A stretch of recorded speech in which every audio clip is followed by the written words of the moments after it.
Hop! Ito na mga boss, ang part 1 nitong ating Mitsubishi Expander na sobrang usok. So, ito troubleshoot na natin siya ngayon. Titingnan natin kung masosolve natin yung problema nito. So, simulan na natin i-troubleshoot to. Kung mawawala ba natin yung usok nito.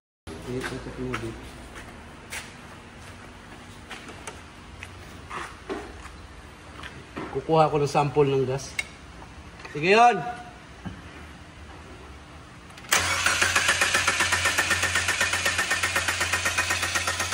Opya! Tingnan ko kung may halo.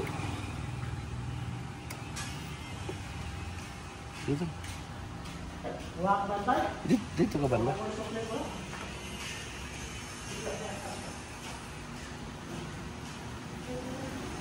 Lagyan mo pamunas. Ayos naman yung gas. Walang halong langis o diesel. So, may ibang problem talaga siya. Start!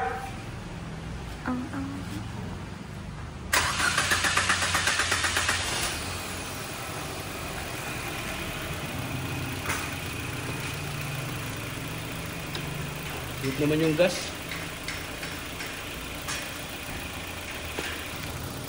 Ayan, kumuha tayo ng sample dito sa gasolina niya. Baka may halo. So, ayos naman mga boss yung gas niya. Kanina nag-test tayo ng gasolina. So, wala namang halong diesel or langis mga boss. Kaya hinugot ko ulit itong vacuum. In-unplug ko muna. Tapos, nilagyan ko ng tornilyo yung hose para hindi mamatay yung makina. So, i-observe natin kung may pagbabago. So, try ko muna mga boss na pinundin yung ating PCV valve kasi may sumasamang langis. Pinapaandar ko lang mga 10 minuto. Tapos revolution ulit natin. Tingnan natin kung wala na usok na hindi nakakabit yung ating hose ng PCV valve. Yeah. Yeah. Yeah. Wala. Yeah. Yeah. Yeah. Yeah. Yeah. Wala na yung usok. Sige. Banat. Yeah. Yeah. Yeah. Wala yung usok. Saglit lang ito. Balik ko lang yung hose ng PCV valve. Halika yun. Kailangan ng kapihan eh. Kakapi lang tayo eh. Tanggalin mo ulit yung pinag natin. Tapos papaanda rin ulit natin matagal. Ganyan. Tapos revolution natin kung uusok siya. Pagka umusok yan na ibalik natin, sigurado yan. Problema yung diyan lang yan sa may valve cover.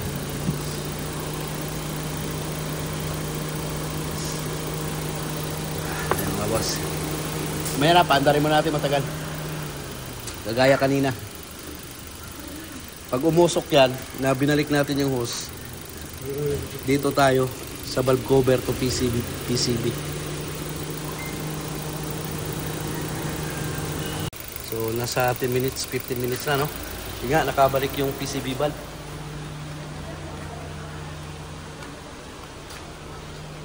Sige.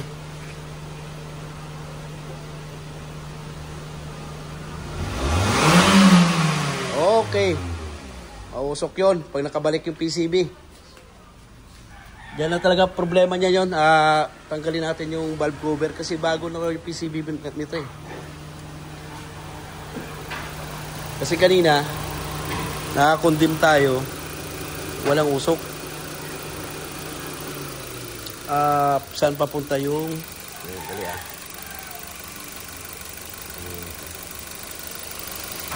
Dito papunta yung vacuum. Ito nakasaksak eh. Yung sa PCB number 1. So, maring dito nga sa valve cover ang problema or PCB. Kasi kinondim ko kanina, walang usok eh. Oh. So dito talaga ang problem. Kahit bago yung PCB, baka nasa loob ng valve cover ang ano. Sumasama ng maraming langis na napupunta rito sa papuntang PCB. Yan mga boss, na-trouble na nga natin. Sinubukan natin kinondim ng matagal yung PCB, nawala yung usok niya. Pero nakadalawang beses na palit na PCB valve to mga boss ha. Nung nakakondem siya, so walang usok. Nung binalik ko yung hose doon sa PCB valve, ay nagkaroon ulit ng usok. Kaya ang hatol ko rito, mga boss, valve cover. So ipapaliwanag ko sa inyo bakit valve cover ang naging problema nito. Kahit nakadalawang beses na napalit ng PCB, ano bang kinalaman nitong valve cover? Bakit nagkakaroon ng usok itong kanyang Mitsubishi Expander? Ito may usok pa to kasi maraming pumapasok eh. Pero dapat hindi kumapal ng kumapal. Na nakatanggal na yung PCB. Okay. Okay. Banat. Okay. Oh. Okay, isa pa. Okay. Nawala yon. Naging manipis ang usok nung kinondem natin. Ibig sabihin, doon lang talaga ang problem nun. Valve cover. Kasi brand new na yung PCB niya.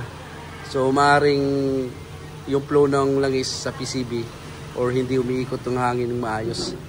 So, doon tayo. Pupunteriya. Patay mo na. Ayun mga boss. Talagang dinayagnos namin. Kanina, nung nakasaksak yung PCB mga boss, 10 minutes namin pinandar. Pag-rev, talagang kapal ng usok. Ngayon, kinondem ulit namin. Nawawala yung usok. Ibig sabihin, dito ang may problem. So, hindi tayo magbubukas ng makina. Dito lang natin ipopokus yan sa PCB valve to valve cover. Okay, palamigin mo lang muna. Mainit pa yan. Dahil suspect natin na ang problema ay valve cover, ayan, nagpadala kaagad tayo ng valve cover assembly. Kasama na yung PCB valve dyan mga boss. Ikakabit natin surplus na valve cover. Ito mga bossing, walang oil sludge talaga yung valve cover na ikakabit natin.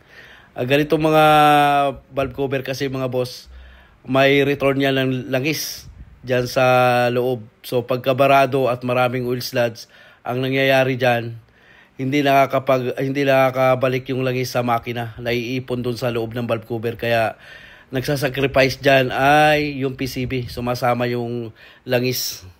Yan, pagkatapos mabuksan yung valve cover, natanggal doon sa pagkabalot, ano kaya yung sinisip-sip-sip-sip niya dyan? Bakit kailangan niya pang sip-sipin yung dumating na surplus na valve cover at saka sinip-sip na rin niya yung luma, oh? Ano kaya ang pakiramdam niya mga boss? Bakit sinisip-sip niya? Anong dahilan? So mamaya malalaman yung mga boss kung bakit sinisip-sip ko yung yung PCB valve, nakakabit na PCB valve sa valve cover.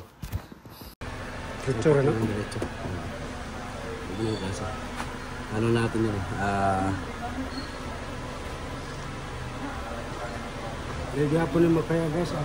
Try natin kung mawawala yung usok mga boss. Meron tayong valve cover na assembly. Ito brand new na rin to. Yung PCB valve niya. Yo, kasya rito. Dito tayo sa kabila. So ito mga boss, sinalpakan natin ng valve cover assembly na kasama na PCB valve. So try natin kung mawawala na natin yung usok nito. Paanda rin natin ng matagal. Kasi ang problem nito pag pinaandar mo ng ganito lang naka-idling, so pag ni-rev mo sobrang kapal ng usok. So try natin ngayon. Hindi tayo kasya. Ano to? Ay, tanggalin ko muna to sir ha. Apakan natin yung preno. Start. Ay, makaapak sa preno sir eh. Masikip sa kabila.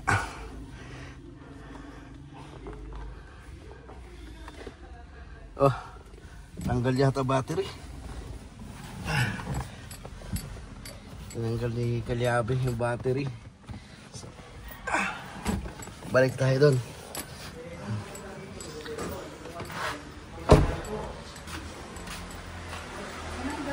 Tanggal nga.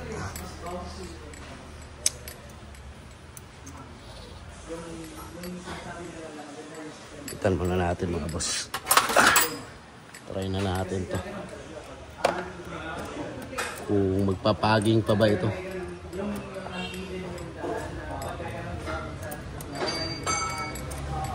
Yan, hindi pa natin hinugasan yung nilagay natin kasi tasting natin yan ng buong valve cover.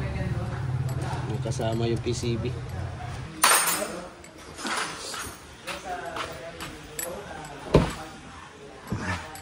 Start natin. Palit mga bossing. Palit tayo. Hirap ng kalagayan natin yan. Sikip na siya pa yan. Dami, punong-puno tayo. Yan. Natin. Pata rin lang natin siya ng matagal. Yan. 15 minutes or 10 minutes mag-uusok na dati ito. So try natin ngayon na napalitan natin ng valve cover assembly. Mamaya mga bossing, babalikan natin to. Hayaan muna natin siya nakaandar.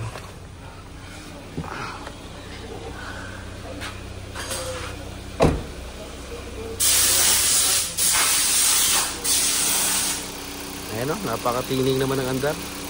Tapos mapapansin mo rito, wala namang kausok-usok sa dipstick.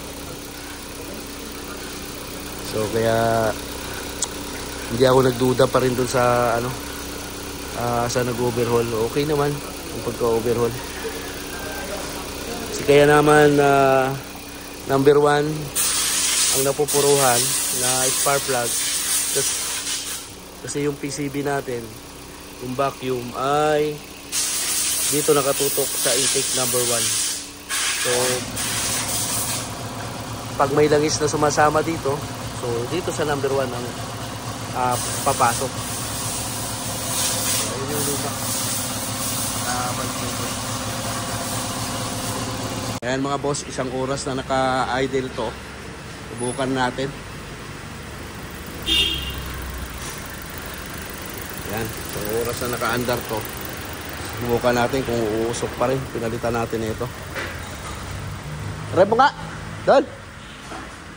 Kung paging pa rin ba?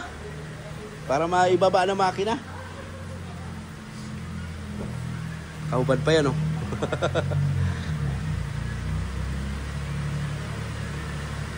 Ge! Ge! Ge! Ge! Tatay ka, bata ka. Ge! Ilang RPM yan? Oh, tingnan nyo, 5,000 RPM yan. Ge! Ge, banat! Ge! Ge! Oh, paktay ka. Okay. Wala na po, X. Dali. Dali. Go, go, Basher! Yes, go, go, Basher! Sir. Shout kay Sir, oh. EcoSport. Paktay kang bata ka. Yari ka. Ito lang naging problem. Tanggal ang bunot. Ayan. Overhaul pa more.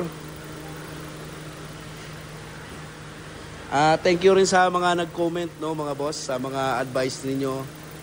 May nag-advise sa akin, check yung gasolina, baka may halong diesel or langis. So na-check natin, wala naman mga boss. So dito kasi hindi na ako naghatol ng overhaul ulit. Kasi napakatiling po ng andar niyan mga boss, oh. Tapos walang talsik yan. Walang katalsik-talsik. So, ito lang naging problem. Ito lang talaga. Ito brand-new yung PCB na pinalito, sir. Pero pinagdududahan ko yung valve cover talaga dito kasi para pang may ano to eh. Parang may mga element pa to sa loob. nangyayari sa kanya, yung langis hindi niya nahaharang, no? So, may moist ng konti yan, pero ito kasi, nangyayari, mas maraming langis kisa sa hangin ang sumasama dun sa hose. Hi, Pan! Ayan, Hi, Pan! sa pambasher ko Pan! Ayan, try mo nga, Kalyabing Chammer ulit. Kung may usok. Kaya lang, wala akong kalabo sa likod. Sige nga. Okay, banat. Sige. Oh. Sige. Oh. Wala nang usok doon. Sige, papaanda rin ulit natin. Binalikan ko to. So, kanina kasi may nakaharang na Nissan Navara. Kaya hindi ako makapagbukas dito. So, isang araw na siyang nakaandar. Isang oras na siya nakaandar. Na naka-idle ng ganyan. Dati kasi mga boss, 5 to 10 minutes lang. Sobrang ano na.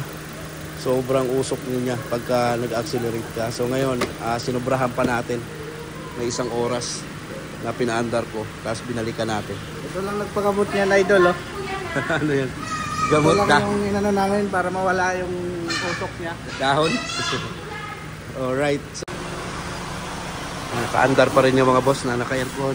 So, yung mga gawa natin. EcoSport oil leaking. Ito, pangilalim na bara. Makina MD350. GRX, StarX natin. CRDI. Timing chain. Yan. Palit tayo timing chain ito. Meron tayo sa labas ngayong hapon na tinatapos. Yung Innova natin, full PMS naman to. Ito yung ayaw umandar na Innova. So napaandar na natin tong Innova na to. So brake shoe na lang yung pinapalitan. Yan, tuklap kasi yung brake shoe niya. Yung Honda Jazz naman, nag-road test tayo kanina. Ayan, palit tayo ng transmission. Automatic transmission. So nagpahabol si sir ng change oil.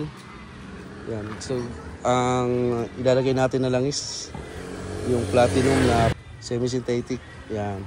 Hanggang labas. Kanina kasi may nakaparada dun sa loob na mga maintenance din. Yan, dito to sa labas yung dalawa. Alright, so babalikan natin yung expander. Kabinjay, parib nga ulit. Ha? May hawak ka. Parib ulit ng expander. Ha? Hindi, wag yan.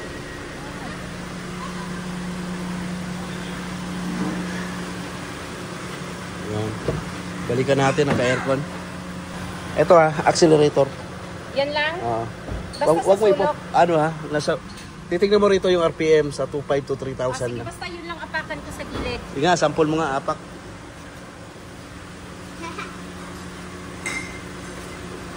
Huwag permi yung papitik-pitik lang. Sige, apak. Oh, yan, ganyan. Sige. Sige. Sige. Sige. Wala na talagang usok mga boss. Sige. Sige. Alright. Okay na talaga. Ayos na. Anong masasabi mo, madam? Ayan, taga-revolution. Thank you, bashers! Thank you, bashers! So, ayan, tatawagan na natin yung may-ari nito. So, titingnan natin. So, na-solve na natin yung problem ng, ng expander. So, yun nga, meron mga nagsasabi pa ulit-ulit daw yung sinasabi ko. Pasensya na kayo ha. Talagang gano'n ako. Pasensya na kayo mga boss. Minsan napapaulit-ulit tayo ng mga sinasabi. At least ngayon na-solve natin yung problema. So, yung ginawa ko, nagpakalas ako ng valve cover assembly. Yun, na-solve natin yung problem. Ito lang naging problem ng expander na sobrang usok. Papatesting natin kay customer. Ayan, na-testing na naman natin ngayon. Pinaandar natin ng matagal. Wala na talaga siyang usok na kagaya dati mga boss. Halos wala ka na makikitang usok sa likod. Kahit umabot ka pa ng 5,000 RPM. Ayun mga boss, tatawag na natin to kay customer at ipapatesting na natin. Ayan na si sir. Dumating na. Buksan lahat. Dol, yan. Yon. High rev mo nga yun. Kanina pa naka-under yan, sir. Halos mag-empty na to. Sobrang ang daming nag-ano rito. Nag-comment. Ayan, nai-empty na. Remo yun? Yeah. Dito si sir, kasama natin. Oh. Hi. Yeah. Yeah. Panat. Yeah. Pero na siya. Hindi tayo nagbaba ng makina, sir. Para dun sa usok. So kanina, pagpalit ko nung piyesa na pinalitan ko, 1 oras ko siyang pinaandar, tapos pinabomba ko. Sabi ko na wala na. Talagang ayaw na bumalik yung usok. Salamat. Ngayon, inantay kita. Anong oras ka tumawag? Mga siguro, mga 4 o'clock na higit na yan. Oo. So dito sir, papakita ko lang yung Bet, alika Bet. Pinalitan ko. Ito yung pinalitan ko, sir. Explain ko lang. Paano nga doon? Camera nga. So dito, sir. Kaya napaka ano rin na pinag-isipan din natin talaga mabuti. Kasi ito, bulb cover mo, ito PCB. Yeah. Di ba nakapagpalit ko lang ito? Yeah. Nagpalit na si sir. Kaya ano nangyayari, dito pumapasok yung langis. Ito yung return para bumalik yung langis sa makina. Ano nangyayari sa'yo, sir? Yung pinapasok na langis, napupuno to, hindi nakaka-return kasi barado. Ngayon, ang nagsasuffer, PCB lang. Na ano. So talagang hindi ko din-decide na overhaulin ulit to. Thank you rin sa mga nag-comment at saka mga bad comment. Salamat din sa inyo mga boss. Ayun, pinaliwanag natin kay sir yung nangyari dito kasi nakailang mekaniko na. Ayun, natsambahan naman natin. Nakuha sa dasal siya. Bakit number 1 lagi napupuruan? Isa pa yung i-explain ko. Dito doon. Ito yung vacuum natin ng PCB. Papunta sa intake. Nakatutok po sa number 1. Yung PCB natin. Kaya ito laging spark plug number 1 ang nagbabasa. Ganun nangyari sa kanya, sir. So, thank you rin sa mga basher. Mga bad comment. Wala, tanggap ko na yan. Kasama na sa ano yan. Shoutout ko lang Sergio. Galing, sobrang galing. Sobrang galing. Hindi niya ako binigo. Yung tiwala ko talaga. Nagsisi ako din sa unang mga mekaniko, pero siyempre trabaho lang eh. Kaya lang. Ayun, si Sergio talaga yung nakaayos ng sakya ko. 1 buwan mahigit. Isang buwan mahigit. Naandun yan sa mekaniko. Nasisira na rin yung ulo niya. So, kaya nung pinagkita dun sa vlog, parang talagang ito naman talaga yung unang options ko eh. Kaya lang sa sobrang dami na nagpapagawa dito, talagang hindi ako makasingit. Ngayon talagang pinilit ko talaga siya. Alam niya yan. Pinilit ko talaga siya. Sabi ko siya nalang pag-asa ko. Dati na kasi nagawa nga. Tumawag si sir sa akin. Sabi ko kasi talagang maraming gawa. So, napagawa niya sa iba. Pero sa akin dapat naka-schedule yung pangalawa. So, napagawa niya sa iba. Napagastos ulit. Dahil in-overhaul, so umusok. Andun pa rin yung usok. Dito kasi hindi ko na pinagdudahan mga boss. Mahusay po yung nag-overhaul nito. Napakatahimik naman ng makina na pagkabalik niya. Yun nga lang, hindi natanggal yung usok. So dito nga, mga bossing, pag mga makina natin na ma-oil slats, yung loob nito kasi, pinapasukan ng langis. Ito double, ano kasi ito, parang nakatakip. Pag tinuklak mo to, parang masisira mo na yung valve cover para linisin. No? So, dito pumapasok yung langis mga boss. Yan. Dito pumapasok, ito yung mga return niyang maliliit na butas. Yung loob nitong butas, may mga ano pa yan, may mga butas-butas na maliliit. Paano mo lilinisin? Okay. Sisirain mo to, hindi mo na maibabalik. So kaya ang nangyari kay sir, kaya umuusok, nahihigop dito kasi yung maraming natitira ng langis sa loob. Oo, sumasama dun sa vacuum. Ito, natural naman na may langis na kunting-kunti lang na sumasama. Ang kay sir kasi nangyayari, na-over na siya. Hindi na kaya sarhan ng PCB valve. Ito nagsasuffer. So ayun, tawa naman ng Diyos. Talagang Napag-isipan din natin mabuti. Marami nag-comment, baka daw may halo yung gasolina na diesel or langis. So, pinakita ko naman sa inyo, ano rin ako ng sample dyan. Thank you sa mga nag-advise sa akin. Ayan, so, papatesting na natin kay sir. Dati kasi 10 minutes lang, mausok na yan, 10 to 15. Pag ina-rib mo na yan, talaga hindi mo na makita yung usok. Paging na. So, ito lang mga bossing. Ano yung problema ng valve cover? Ayun.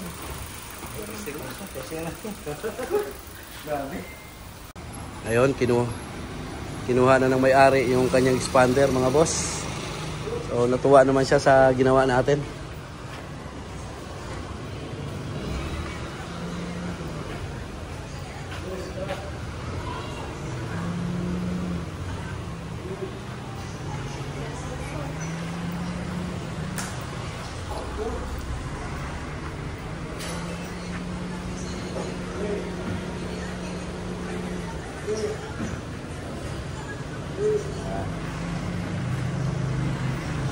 Ito yung isa, nilabas ko yung hazard.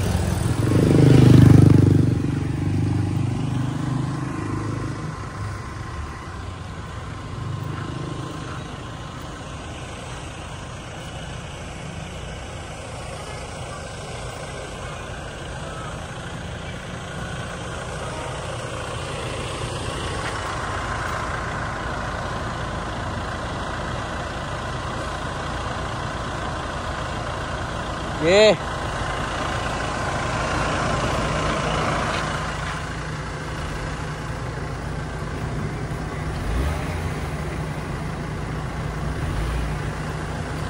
Dito daan sir ha, palabas.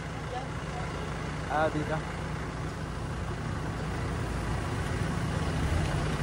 Yan ang paging mga boss. Opya.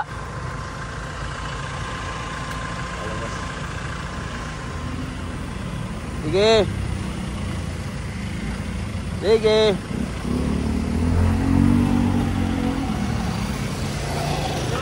Yan ang paging. Thank you sir ah. Salamat ng marami sa tiwala. Thank you po. God bless. Thank you.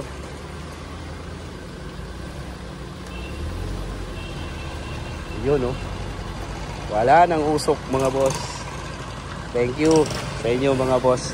Sana nakapag-share tayo ng naging problem sa kanyang expander na sobrang usok mga boss. Pasok ko na lang ito yung Starex. Yan yung Jojo Garage. Natsambahan na naman natin yung expander.